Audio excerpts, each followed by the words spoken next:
കണ്ണൂരിൽ LDF സ്ഥാനാർത്ഥി MV Jayarajan പ്രചരണത്തിൻ്റെ ഒരാഴ്ച പിന്നിടുകയാണ്. ഇപ്പോൾ കണ്ണൂർ വുമൺസ് കോളേജിലെ വിദ്യാർത്ഥികളെ നേരിട്ട് കണ്ട് വോട്ടഭ്യർത്ഥിക്കുന്നതിന് വേണ്ടി എത്തിയതാണ് MV ജയരാജൻ. വിദ്യാർത്ഥികളാണ് ക്യാമ്പസിൽ ആദ്യമായി രാഷ്ട്രീയ മുദ്രാവാക്യങ്ങളെല്ലാം എല്ലാ കാലത്തും ഉണ്ടാവുന്നത് ക്യാമ്പസുകളിൽ നിന്നാണ്. വിദ്യാർത്ഥികളെ കാണുമ്പോഴുള്ള പ്രതികരണം, അവരുടെ റെസ്പോൺസ് എന്താണ്? വിദ്യാർത്ഥികൾ പൊതുവെ ഇടതുപക്ഷ അനുകൂല മനസ്സോടുകൂടിയാണ് പ്രതികരിക്കുന്നത്. അതിന് കാരണം കേരളത്തിലെ ക്യാമ്പസുകളിൽ ഭൂരിപക്ഷവും SFI നല്ല വിജയം നേടിയിട്ടാണ് വിദ്യാർത്ഥി മനസ്സുകളിൽ സ്ഥാനം പിടിച്ചത്. SFI സ്വാതന്ത്ര്യം, ജനാധിപത്യം, സോഷ്യലിസം എന്ന മുദ്രാവാക്യം ഉയർത്തിപ്പിടിച്ച് പ്രവർത്തിക്കുന്ന കക്ഷി രാഷ്ട്രീയത്തിനതീതമായി എല്ലാ വിഭാഗത്തിലും പെട്ട വിദ്യാർത്ഥികളെ അണിനിരത്തുന്ന ഒരു സംഘടനയാണ്. ഞാനൊക്കെ SFIയിലൂടെയാണ് പൊതുരംഗത്തെത്തിയത്. ഞാൻ നിർമ്മലഗിരി കോളേജിൽ മത്സരിക്കുന്ന സമയത്ത് അന്ന് SFI ആദ്യമായി യൂണിവേഴ്സിറ്റി യൂണിയൻ കൗൺസിലർ സ്ഥാനത്ത് വിജയിച്ചു. ഞാനായിരുന്നു സ്ഥാനാർത്ഥി. 2ാം വർഷ BSc മാത്സിൻ്റെയും 3ാം വർഷ BSc മാത്സിൻ്റെയും വിദ്യാർത്ഥി ആയിരിക്കുമ്പോഴാണ് ജയിച്ചത് 2 തവണ. അന്നത്തെ വിദ്യാർത്ഥി ജീവിതത്തിൽ നിന്ന് നമുക്ക് കിട്ടുന്ന ഒരു പാഠമുണ്ട്. ആ വിദ്യാർത്ഥികൾ തമ്മിലുള്ളൊരു സൗഹൃദം, അത് വലിയ സൗഹൃദമാണ്. ഇന്നും സഹപാഠികൾ എവിടെയുണ്ടായാലും ഫോണിലൂടെയായാലും കണ്ടാലും ആ ബന്ധം ഒരു ആത്മബന്ധമാണ്. ഇവിടെ ഇപ്പോൾ വനിതാ കോളേജിലെ വിദ്യാർത്ഥിനികളാണ്. ഇവരിനി നാളെ വലിയ സ്ഥാനങ്ങളിലെത്തിയേക്കും.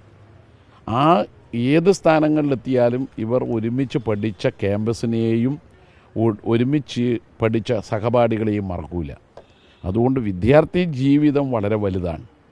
മാത്രമല്ല, വിദ്യാർത്ഥികളെന്ന് പറയുന്നത് ഭാവി തലമുറ, വളർന്നു വരുന്ന തലമുറ അവരാണ്. അതുകൊണ്ട് തന്നെ വിദ്യാർത്ഥികളെ എങ്ങനെയാണോ ചിന്തിക്കുന്നത്, ആ ചിന്തയാണ് ഇടതുപക്ഷത്തിൻ്റെ നേട്ടവും വളർച്ചയും. അതുകൊണ്ട് വിദ്യാർത്ഥികളിൽ നിന്ന് നിർലോഭമായ പിന്തുണയാണ് കിട്ടിയത്. 35 വിദ്യാർത്ഥികളുടെ ജീവൻ നഷ്ടപ്പെടേണ്ടി വന്നത് SFIക്കാണ്. ക്യാമ്പസുകൾ ഇന്ന് വിദ്യാർത്ഥികളുടെ രക്തം കൊണ്ട് ചുവന്നു തുടുത്തിട്ടുണ്ടെങ്കിൽ ഏറ്റവും ഒടുവിൽ ധീരജ് രാജേന്ദ്രൻ വരെയുള്ളവർ SFIയുടെ പ്രവർത്തകരായതുകൊണ്ട് രാഷ്ട്രീയ എതിരാളികൾ കൊലപ്പെടുത്തിയതാണ്. മറ്റ് സംഭവങ്ങൾ ക്യാമ്പസിൽ SFIയുടെ നേതൃത്വത്തിൽ നടന്നിട്ടില്ല. ചില അനിഷ്ട സംഭവങ്ങൾ ഉണ്ടായിട്ടുണ്ട്. അതിലൊന്ന് SFI തന്നെയാണ് ഇപ്പോൾ പ്രധാനമായിട്ട് ഇപ്പോൾ തെരഞ്ഞെടുപ്പ് പ്രചരണത്തിൽ ഒരു പ്രധാനപ്പെട്ട ഇതായി മാറിയത് ഇപ്പോൾ വയനാട് സംഭവങ്ങളൊക്കെയാണ്. അപ്പോൾ അതൊക്കെ വിദ്യാർത്ഥികൾ ആ രീതിയിൽ ഉൾക്കൊണ്ടുകൊണ്ട് വോട്ട് രേഖപ്പെടുത്തണം. തീർച്ചയായും 35 ആളുടെ ജീവിതത്തെക്കുറിച്ചറിയുന്ന വിദ്യാർത്ഥികൾ മറിച്ചൊരു കള്ളപ്രചരണത്തിൽ കുടുങ്ങിപ്പോവില്ല. അതുകൊണ്ട് വിദ്യാർത്ഥികൾ വസ്തുതകൾ മനസ്സിലാക്കുന്നവരാണ്. വലതുപക്ഷ മാധ്യമങ്ങളുടെ കള്ളപ്രചരണത്തിൽ കുടുങ്ങിപ്പോവില്ല. മാത്രമല്ല, ഇടതുപക്ഷ ഗവൺമെൻറ് വിദ്യാഭ്യാസ പുരോഗതിക്ക് വേണ്ടി ചെയ്ത കാര്യങ്ങൾ എന്തൊക്കെയാണ്? 1957 EMS സർക്കാരാണ് വിദ്യാഭ്യാസ നിയമം കൊണ്ടുവന്നത്. അതിനു മുമ്പ് പഠിക്കാൻ എല്ലാവർക്കും അവകാശമുണ്ടായിരുന്നില്ല. ഇന്ന് നമ്മൾ സെക്കൻഡറി തലം വരെയുള്ള വിദ്യാഭ്യാസ മേഖലയിൽ ഇന്ത്യയിൽ ഒന്നാമതാണ്. ഇനി കോളേജുകളിലും ഒന്നാമതെത്തും. കോളേജുകളിൽ ഇപ്പം തന്നെ നല്ല പുരോഗതി കൈവരിച്ചിട്ടുണ്ട്. ഇപ്പോൾ കേരള യൂണിവേഴ്സിറ്റി ഗ്രേഡിങ്ങിൽ നോക്കിക്കഴിഞ്ഞാൽ A++ ആയി. മഹാത്മാഗാന്ധി യൂണിവേഴ്സിറ്റി A+ലെത്തി. കണ്ണൂർ യൂണിവേഴ്സിറ്റി നേരത്തെ B ആയിരുന്നു. ഇടതുപക്ഷ ഗവൺമെൻറ്റിൻ്റെ കാലത്ത് B++ ആയി. അപ്പോൾ സർവകലാശാലകളും ഉന്നത വിദ്യാഭ്യാസ സ്ഥാപനങ്ങളും പുരോഗതിയിലേക്ക് പോകുന്നത് ഇടതുപക്ഷമുള്ളതുകൊണ്ടാണ്. ആ ഇടതുപക്ഷത്തെ പാർലമെൻറ്റിലും എത്തിക്കുക എന്നുള്ള കടമ തീർച്ചയായും ക്യാമ്പസുകൾ ഏറ്റെടുക്കും. ഇതിനു പുറമെ ഇന്നത്തെ പ്രധാനപ്പെട്ട ഒരു രാഷ്ട്രീയപരമായിട്ടുള്ള ഒരു ഡെവലപ്മെൻ്റ് എന്ന് പറയുന്നത് പത്മജ വേണുഗോപാൽ BJPയിലേക്ക് പോയിരിക്കുന്നു. അവർ അതിനു വേണ്ടിയിട്ടുള്ള എല്ലാ കാര്യങ്ങളും പൂർത്തിയാക്കിയിരിക്കുന്നു. വൈകുന്നേരത്തോടുകൂടി അംഗത്വം ഏറ്റെടുക്കുകയും ചെയ്യും. അപ്പോൾ രാഷ്ട്രീയപരമായി കോൺഗ്രസ് ഇങ്ങനെ ഇല്ലാതായിക്കൊണ്ടിരിക്കുകയാണ്. ഇന്നലെ വരെ നാം മനസ്സിലാക്കിയത് ഇന്നത്തെ കോൺഗ്രസ് നാളത്തെ BJP എന്നാണ്. ഇന്നു മുതൽ രാവിലത്തെ കോൺഗ്രസ് വൈകുന്നേരത്തെ BJP ആവും. അടുത്ത ഒരാഴ്ചക്കകം രാവിലത്തെ കോൺഗ്രസ് ഉച്ചക്കത്തെ BJP ആവും. ഇങ്ങനെ പോകുന്നതിന് കാരണം കോൺഗ്രസിൻ്റെ മൃദു ഹിന്ദുത്വ സമീപനമാണ്. അവർ തീവ്ര ഹിന്ദുത്വത്തെ സഹായിക്കുകയാണ് ചെയ്യുന്നത്. KPCC പ്രസിഡന്റ് തന്നെ പറഞ്ഞതാണ്, I will go with BJP. പിന്നെ പത്മജ പോകുന്നതിൽ അത്ഭുതമുണ്ടോ?